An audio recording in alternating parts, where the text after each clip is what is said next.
आज के क्लास में हम ट्रेड एग्रीमेंट पढ़ेंगे। तो सबसे पहले इसकी शुरुआत पीटीए से करते हैं। पहला ट्रेड एग्रीमेंट है पीटीए। इसे बोलते हैं preferential trade agreement. Preferential trade agreement. और एक होता है एफटीए, एक होता है पीटीए, एक होता है एफटीए। तो प्रेफरेंशियल ट्रेड एग्रीमेंट क्या है, सबसे पहले ये समझते हैं। तो ये एफटीए का एक डाइल्यूटेड वर्जन है। डाइल्यूटेड वर्जन मतलब कि यहाँ पर प्रेफरेंशियल ट्रेड एग्रीमेंट में दो कंट्री कुछ समझौता करता है, कुछ एग्रीमेंट पर पहुंचता है, कुछ कमोडिटी पर। जैसे मानिए किसी भी देश में मानिए 5000 अबाउट लगभग कमोडिटी प्रोड्यूस हो रहा है, तो यहाँ पर 300 से 400 कमोडिटी में हम यहाँ पर एग्रीमेंट होता है कि क्या टैरिफ रहेगा, क्या नॉन टैरिफ बैरियर रहेगा। ये टैरिफ बैरियर और नॉन टैरिफ बैरियर ये सब पर यहाँ पर चर्चा होता है। और इसमें से ये प्रेफरेंशियल ट्रेड एग्रीमेंट में सबसे पहले 300 से 400 कमोडिटी में चर्चा होता है। और दूसरा चीज़ इसमें क्या है कि इसमें जो टैरिफ बैरियर है वो 20% से 30% अबाउट तक आ जाता है। मतलब जो ये 300 से 400 कमोडिटी है, इसमें एवरेज जो टैरिफ रहेगा वो 20 से 30% पर आ जाएगा। और ये 20 से 30% एवरेज की बात की जा रही। किसी भी कमोडिटी पर हो सकता है 50% हो, किसी पर 0% टैरिफ बैरियर हो, लेकिन एवरेज 20 से 30% पर आ जाएगा। ये फ्री ट्रेड एग्रीमेंट में क्या होता है, जैसे कमोडिटी 5000 कमोडिटी मानी किसी भी कंट्री में प्रोड्यूस हो रहा है, तो इसमें लगभग 2000 to 3000 कमोडिटी पे चर्चा होगी। मतलब इसमें एग्रीमेंट हो रहा कि इसमें क्या टैरिफ बैरियर होना चाहिए, क्या नॉन टैरिफ बैरियर होना चाहिए। यहाँ पर डिस्कशन इस लेवल का भी पहुँच जाता है कि मतलब लेबर मूवमेंट पर भी कुछ यहाँ पर डिस्कशन होता है। और यहाँ पर ये जैसे प्रेफरेंशियल ट्रेड एग्रीमेंट जो होता है, तो इसमें नोट करने की बात ये है कि एक क्वांटिटेटिव रेस्ट्रिक्शन होता है। तो एफटीए में सारा चीज़ पर क्वांटिटेटिव रेस्ट्रिक्शन हटा लिया जाता है, क्वांटिटेटिव रेस्ट्रिक्शन। लेकिन पीटीए में क्वांटिटेटिव रेस्ट्रिक्शन कुछ चीज़ों पर हटाया जाता है। मतलब जैसे 300 से 400 कमोडिटी है, उसमें से कुछ 300 से 400 कमोडिटी पर जिस पर चर्चा हुआ है, डिस्कशन हुआ है, जिस पर एग्रीमेंट हुआ है, उसमें से कुछ कमोडिटी पर क्वांटिटेटिव रेस्ट्रिक्शन हटा लिया जाता है जिस पर पहले से था। और एफटीए में सारा कमोडिटी पर क्वांटिटेटिव रेस्ट्रिक्शन हटा लिया जाता है, एक्सेप्ट यहाँ पर except strategic sector. Strategic sector मतलब होता है वो ऐसे सेक्टर जो पैरामाउंट इम्पोर्टेंस का हो, बड़ा इम्पोर्टेंस का हो या डिफेंस से रिलेटेड हो, तो उसे छोड़कर। और यहाँ पर डिस्कशन होता है लेबर मूवमेंट का भी, जबकि यहाँ पर जरूरी नहीं कि हो रहा, लेकिन यहाँ पर डिस्कशन लेबर मूवमेंट का होता है। ये बात यहाँ नोट करने की ज़रूरत है। और इन्वेस्टमेंट फ्लो पर भी डिस्कशन कुछ फ्री ट्रेड एग्रीमेंट में होता है। तब अब आगे बढ़ते हैं। थर्ड है, तो थर्ड हमको पढ़ना है कस्टम यूनियन। कस्टम यूनियन क्या है, इसे समझने से पहले एक बात यहाँ पर नोट करने की चीज़ है कि सबसे पहले प्रेफरेंशियल ट्रेड एग्रीमेंट का क्या एग्जाम्पल है। तो अभी इंडिया में मर्कोसुर जो है, पाराग्वे, उरुग्वे, अर्जेंटीना, ये सब के बीच में मतलब ये मर्कोसुर ये सब के बीच में एक यूनियन है। तो इस मर्कोसुर के साथ इंडिया का प्रेफरेंशियल ट्रेड एग्रीमेंट है और भारत चाहता है इसे CAPA तक लेकर जाना, इकोनॉमिक यूनियन तक। वो हम बाद में बताएंगे कि इकोनॉमिक यूनियन क्या होता है।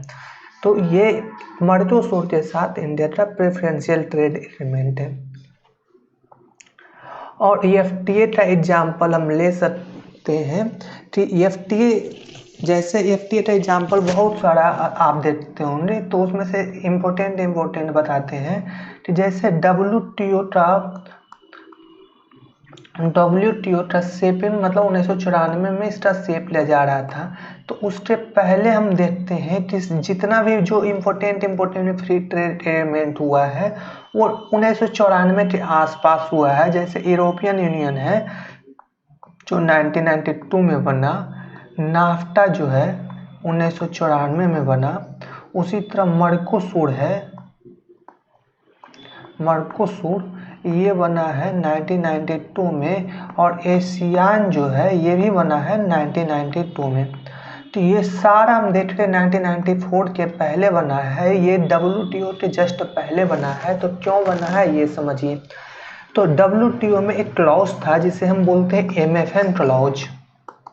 ये आप न्यूज में सुनते रहते होंगे कि कभी इंडिया MFN का दर्जा पाकिस्तान से छीन लेता है, कभी पाकिस्तान इंडिया से MFN का दर्जा छीन लेता है या MFN का दर्जा देता है, आप ये न्यूज में सुनते होंगे। तो ये WTO 1994 के साथ ही MFN क्लॉज भी आ रहा था।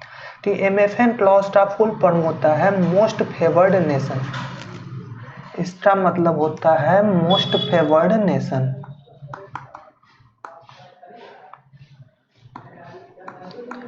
तो मोस्ट फेवर्ड नेशन क्या होता है ये समझिए। तो मोस्ट फेवर्ड नेशन एक्चुअल में उल्टा है कि no most favoured nation, no MFN। Actual में इसका जो अर्थ है मतलब इसका डेफिनेशन जो है नो MFN है, लेकिन उसका नाम है मोस्ट फेवर्ड नेशन। इसमें बोला जाता है कि अगर दो कंट्री आपस के बीच में कोई भी समझौता करते हैं तो वो सारा देश पर अप्लाई हो जाएगा। मतलब कोई बायलैटरल ट्रेड, जैसे मानिए एक कमोडिटी पर जैसे इंडिया है जापान से मानिए 20% टैक्स ले रहा है, मानिए इसका इंडिया का समझौता मानिए USA हो जाता है कि इस कमोडिटी पर इंपोर्ट टैक्स 5% लगेगा, तो उसे ये 5% का बेनिफिट जापान को भी देना पड़ेगा। यही मोस्ट फेवर्ड नेशन है। मोस्ट फेवर्ड नेशन का डेफिनेशन में अर्थ है नो मोस्ट फेवर्ड नेशन, लेकिन इस एक्ट मतलब ये समझौता का नाम है मोस्ट फेवर्ड नेशन, इसे बोलते हैं मोस्ट फेवर्ड नेशन क्लॉज। तो लेकिन यहाँ पर 1994 के WTO रूल को डाइल्यूट करने के लिए, जहाँ पर WTO रूल से पहले USA और कनाडा के बीच में बायलैटरल एग्रीमेंट था, तो इसे डाइल्यूट करने के लिए WTO को उसमें से एक एग्रीमेंट किसी तरह से डाल दिया गया। वो डाल ये दिया गया मोस्ट फेवर्ड नेशन में कि ये मोस्ट फेवर्ड नेशन वैलिड होगा, लेकिन इसमें भी एक एक्सेप्शन रहेगा कि except regional trade agreement. MFN में क्या है, except regional trade agreement, regional trade agreement. तो इससे क्या हो जाता है कि जैसे अगर कोई भी रीजनल ट्रेड एग्रीमेंट मतलब लोकेशन के आधार पर जो ट्रेड एग्रीमेंट हुआ है, जैसे एशियान वाला है तो एशियान रीजनल ट्रेड एग्रीमेंट में आएगा, नाफ्टा रीजनल ट्रेड एग्रीमेंट में आएगा। तो यहाँ पर USA कनाडा का पहले से एग्रीमेंट था और 1992 में कोशिश किया गया कि हम मैक्सिको को भी इस बायलैटरल ट्रेड में शामिल कर ले, और इस तरह से बना नाफ्टा। इसमें मैक्सिको भी शामिल हो गया 1994 में। तो अब आगे बढ़ते हैं कस्टम यूनियन। तो कस्टम यूनियन क्या है ये समझने की कोशिश करते हैं।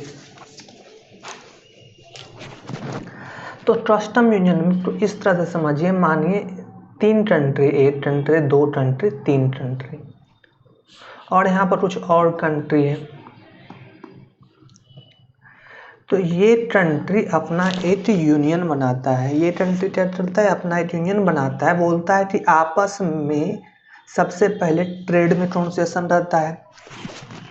जैसे ये शुरुआत से यहाँ करते हैं, जैसे ये एक तरह से जैसे ये अकेला अगर मानिए इस कंट्री से समझौता करता है या इस कंट्री से समझौता करता, तो उतना वो पावरफुल नहीं रहता, उतना मतलब अपना बात नहीं मनवा सकता था। तो एक यूनियन बनाकर अपना बात मनवाता है। ऐसा क्यों?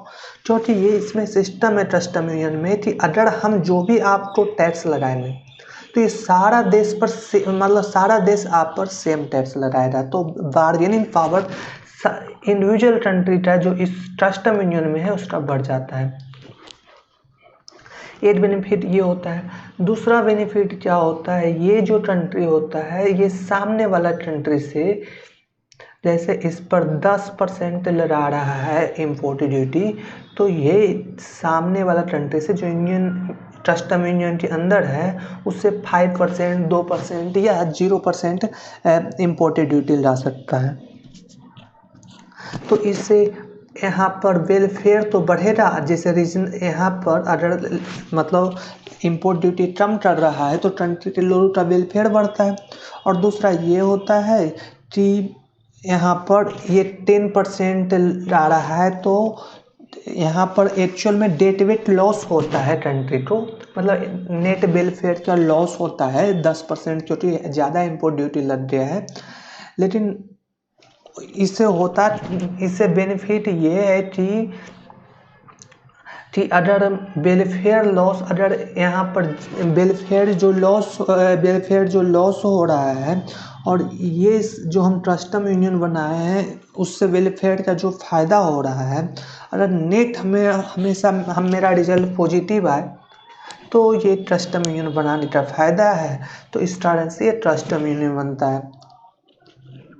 तो कस्टम यूनियन में क्या होता है वो हम आपको बताएं। दो चीज़, तो यहाँ पर पहला चीज़ क्या होता है कि जो भी हम दूसरा देश के साथ इंपोर्ट लगाएंगे, अदर नॉन मेंबर कंट्री के साथ जो इंपोर्ट का समझौता हो रहा है कंट्री का, वो सारे देश पर वैलिड हो रहा है। इनसाइड सारे देश पर आपको इंपोर्ट करने पर उतना ही टैक्स ले रहा है। दूसरा क्या होता है, ये अपना इनसाइड कस्टम यूनियन में सब एक दूसरे पर समान इम्पोर्ट टैक्स लाते हैं, या कंसेशन के साथ बोल सकते हैं, concession in import duty with इन ये बोल सकते हैं। अब हमने ये 3 ट्रेड एग्रीमेंट पर चर्चा कर लिया है। अब ये चौथा ट्रेड एग्रीमेंट की बात करते हैं। तो फोर्थ ट्रेड एग्रीमेंट है, इसे बोलते हैं इकोनॉमिक यूनियन। तो सबसे पहले समझिए, यूनियन हमेशा हम तब बोलते हैं जब दो कंट्री से ज़्यादा हो। जनरली ऐसे दो कंट्री के बीच में भी समझौता हो इसे यूनियन बोल दिया जाता है, लेकिन जनरली इसे हम जब दो कंट्री से ज़्यादा के बीच में समझौता होता है तो उसे हम यूनियन बोलते हैं। और इसी को हम बोलते हैं CEPA। ये CEPA होता है कॉम्प्रहेंसिव, यहाँ पर यही शब्द याद रखिए, कॉम्प्रहेंसिव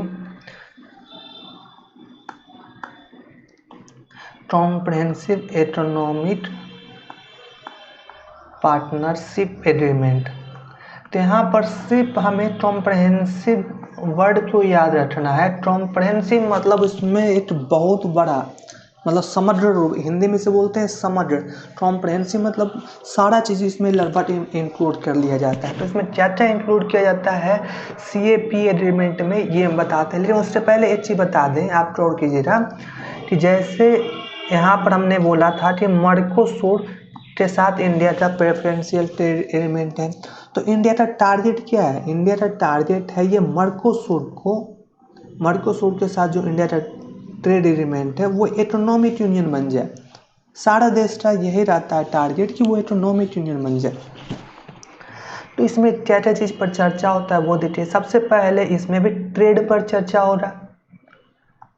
तो ट्रेड में दो बातों का चर्चा होता है, गुड्स में चर्चा होता है या इसका सर्विस में चर्चा होता है। ये हम इकोनॉमिक यूनियन में बता रहे हैं। पहला चर्चा होता है ट्रेड में, इसमें गुड्स और सर्विस पर चर्चा होता है। और ये यहाँ पर हम ये नहीं बोलते हैं कि 2000 कमोडिटी या 3000 कमोडिटी के बीच में चर्चा होगा। यहाँ पर हम बताते हैं कि क्या चीज़ पर नहीं चर्चा हो रहा। यहाँ पर हम निगेटिव लिस्ट होता है जिस पर चर्चा नहीं हो रहा, मतलब निगेटिव लिस्ट जो होता है बाकी सारा चीज़ पे चर्चा होता है। और उसमें ये भी चीज़ चर्चा होता है कि क्वांटिटेटिव रिस्ट्रिक्शन हटाया जाए, कोटा सिस्टम ये सब लागू किया जाए, ये सब पर चर्चा होता है। टैरिफ नॉन टैरिफ बैरियर पर चर्चा होता है। अब सेकेंड क्षेत्र इसमें है इन्वेस्टमेंट से रिलेटेड, और थर्ड क्षेत्र है IPR से रिलेटेड इन्वेस्टमेंट, और सी है हमारा इसमें चर्चा होता है IPR से रिलेटेड।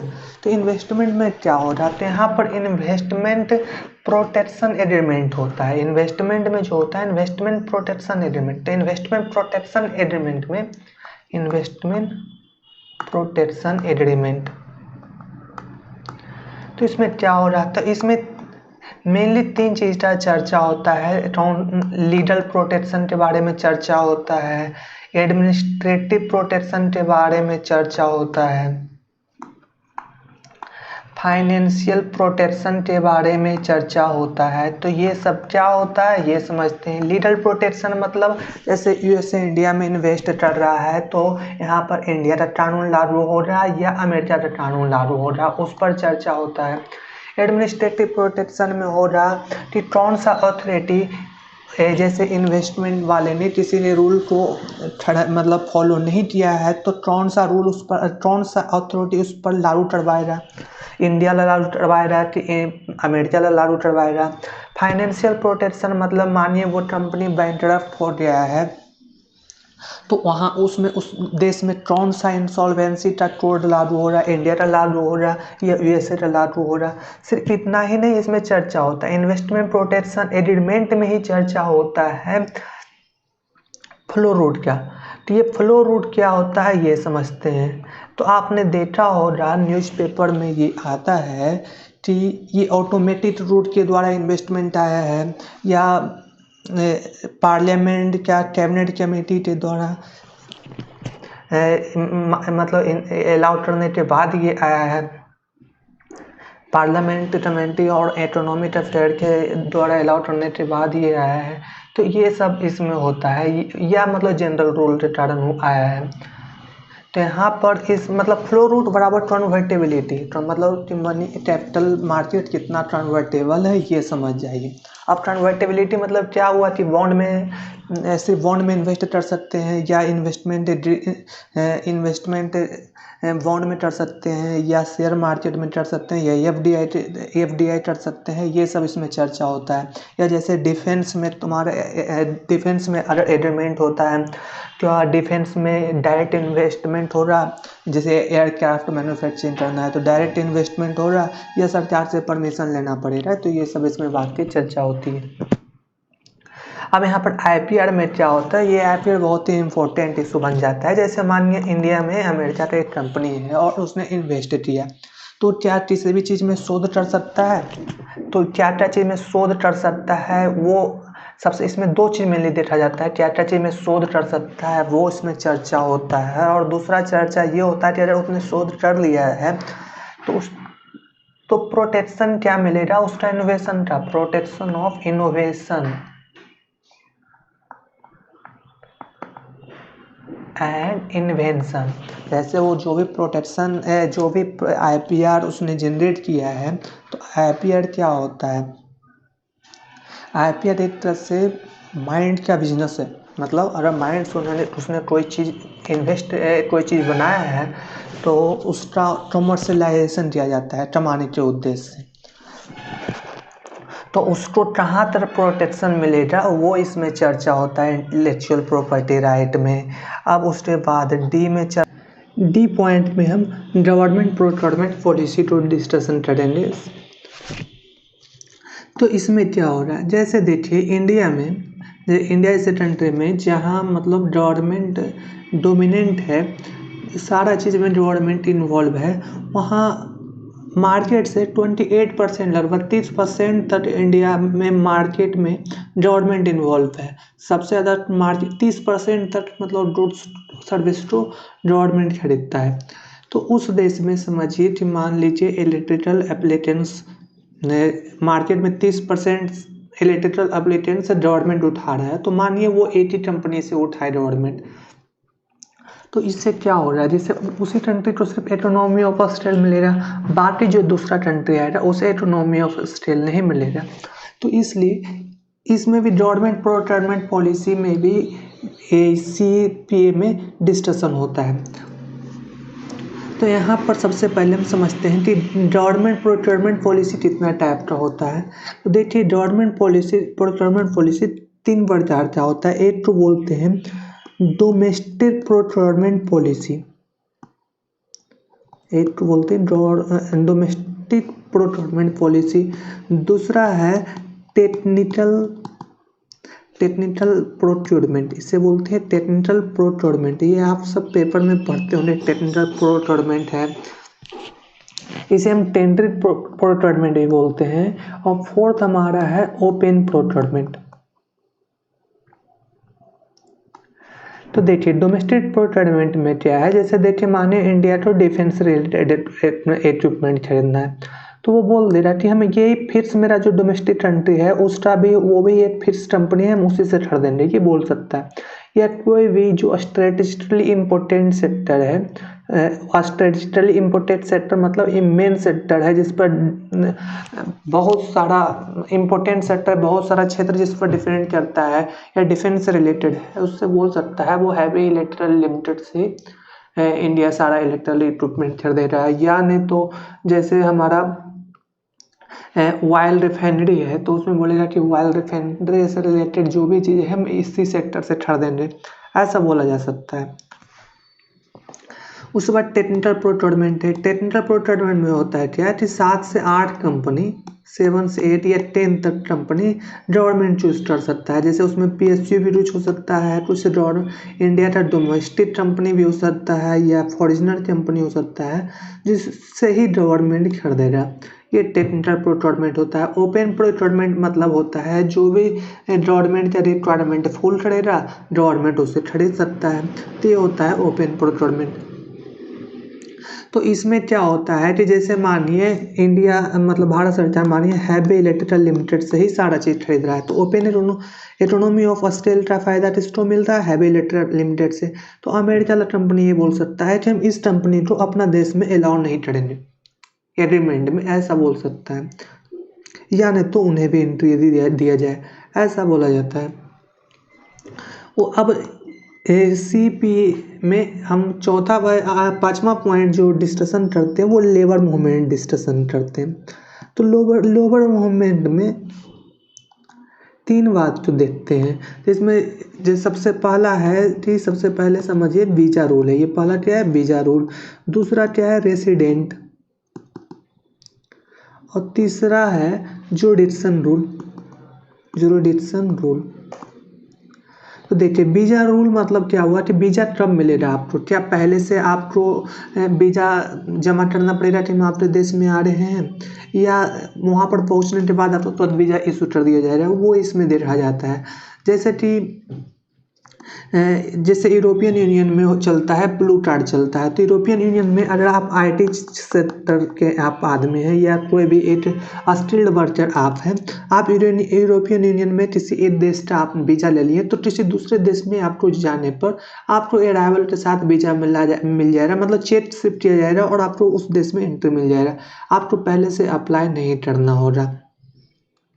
तो ये सब इसमें आता है। उसी तरह एशियन कंट्री में भी होता है। लेकिन ऐसा भी हो सकता है कि जैसे मानिए ये CPA में मानिए ये 10 देश है, ये क्या है 10 देश। सबसे पहले ये समझिए जो CPA होता है ये कस्टम यूनियन भी होता है, तो ये कस्टम यूनियन की तरह भी काम करेगा। और CPA जो है वो कस्टम यूनियन, लेकिन सब कस्टम यूनियन CPA नहीं है। तो CPA में मानिए सब में सेम पॉलिसी है, तो अंदर साइड में तो मान लीजिए ऐसा भी हो सकता है कि आपको मानिए एक कंट्री का वीज़ा मिला और तो आप दूसरे कंट्री में भी जा सकते हैं। मानिए आप IT सेक्टर का है तो आप दूसरे सेक्टर में भी जा सकते हैं यूरोपियन यूनियन में। तो ऐसा भी हो सकता है कि 2 कंट्री बोलता है कि नहीं मेरा सिचुएशन अलग है, तो उनके लिए अलग रूल हो सकता है। या हो सकता है जैसे आप प्लम्बर का जॉब करते हैं तो बोले रहा कि नहीं सब चीज़ में तो वैलिड हो रहा, लेकिन प्लम्बर टाइप के जॉब में नहीं वैलिड हो रहा, मतलब IT सेक्टर के जॉब में जा रहे हैं तो आपको फ्री वीज़ा, रही प्लम्बर से रिलेटेड जॉब में जा रहे हैं तो आपके लिए मतलब आपका वीज़ा अलग से मतलब उसमें आपको अप्लाई करना हो रहा है, ये ऐसा सिस्टम लगाया जा सकता है। और उसके बाद आप देखिए रेसिडेंट रूल, लेबर मूवमेंट में हम रेसिडेंट रूल की चर्चा करते हैं। तो रेसिडेंट रूल इस तरह से समझ सकते हैं कि इंडिया में अभी कि आप 120 आप पहले था कि आप 180 डेज में इंडिया में रहते हैं तब आप इंडिया का रेसिडेंट कहलाते थे, लेकिन अगर आप 120 डे भी इंडिया में अब 1 साल में रहते हैं तो आप रेसिडेंट कहलाइएगा। तो इस मतलब इसमें ये सब चर्चा होता है कि नेशनल इनकम इस सब में गिनती आपका हो रहा है या नहीं है। अगर आप 120 डे भी 120 से ज़्यादा मतलब 120 डे से ज़्यादा रहे हैं तो आपको नेशनल इनकम वाला में गिनती हो रहा, और कम रहे तो नहीं हो रहा। और उसी तरह से टैक्सेशन पर्पज से रिलेटेड रूल भी इसमें आएगा।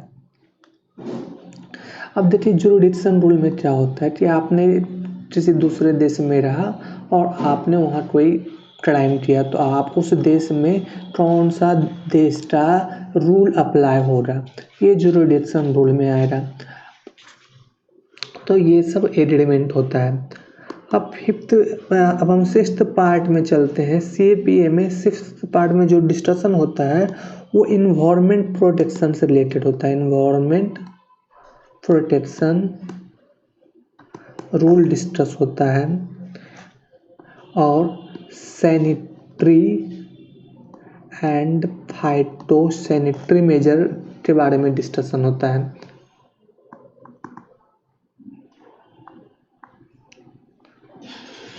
तो इसमें क्या है ये समझिए, जैसे इन्वायरमेंट प्रोटेक्शन रूल है तो इसमें डिस्कशन क्या हो रहा है, जैसे मानिए कोई इन्वायरमेंट प्रोटेक्शन रूल नहीं, इस पर कोई समझौता ही नहीं हुआ है तो आपका मानिए बादाम आप बनाए हैं या कुछ भी आप मानिए एनर्जी बनाए हैं, एनर्जी मतलब जैसे इलेक्ट्रिसिटी सब का कोई भी एनर्जी है आप उसे दूसरे देश में सप्लाई करते हैं तो वो सब देश वाला बोलेगा कि नहीं आपका देश से हम एनर्जी नहीं खरीदेंगे, आपके देश से इलेक्ट्रिसिटी आपका नहीं खरीदा जाएगा।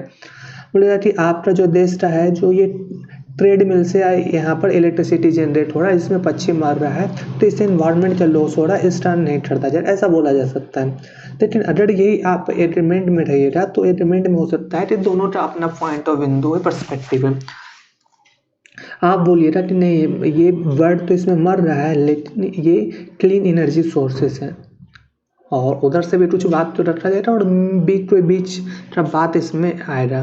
तो ये इन्वायरमेंट प्रोटेक्शन रूल के बारे में चर्चा होता है। उसी तरह से सैनिटरी फाइटोसैनिटरी मेजर के बारे में चर्चा होता है। मतलब अगर आप सैनिटरी फाइटोसैनिटरी के बारे में मानिए चर्चा नहीं है तो कोई भी रूल अप्लाई करके आपको हटा सकते हैं। तो यहाँ पर सैनिटरी फाइटोसैनिटरी मतलब सफाई, और जैसे इसमें कीटाणु जो रहता है, जैसे मानिए चावल है तो चावल में जैसे कीड़ा उड़ा रहता है या मतलब चूहा मर जाता है, ये सब समझ रहे हैं ना, या चूहा का भेड़िया रहता है, ये सब तो वो सब कितना रह सकता है ये सब डिस्कशन हो सकता है पॉइंट में, या पूरा साफ होना चाहिए कितना, मतलब वो लेवल देखा जाता है, वो सब इसमें डिस्कशन होता है। तो हमने CAPA अभी देखा, अब हम देखते हैं CAPA का बेनिफिट क्या है। तो बेनिफिट ऑफ CAPA की बात करें तो यहाँ पर हम 3 बेनिफिट देखते हैं। एक हमको assured market with preference of entry मिल जाता है, assured market with preference of entry मिल जाता है, आपको समझ में आ रहा होगा। Benefit in other multilateral organisation जैसे WTO इस सब में होता है, तो WTO में आप जब वोटिंग सिस्टम आएगा तो जैसे CAPA का कंट्री है वो सेम इशू पर सेम जैसा वोटिंग करेंगे तो इससे आपका बार्गेनिंग कैपेसिटी बढ़ जाएगा। ये फॉर ट्रेड फैसिलेशन में मतलब यहाँ पर ट्रेड फैसिलेशन हो रहा है। देखिए आप जब दूसरे देश में आप वर्क करने जा रहे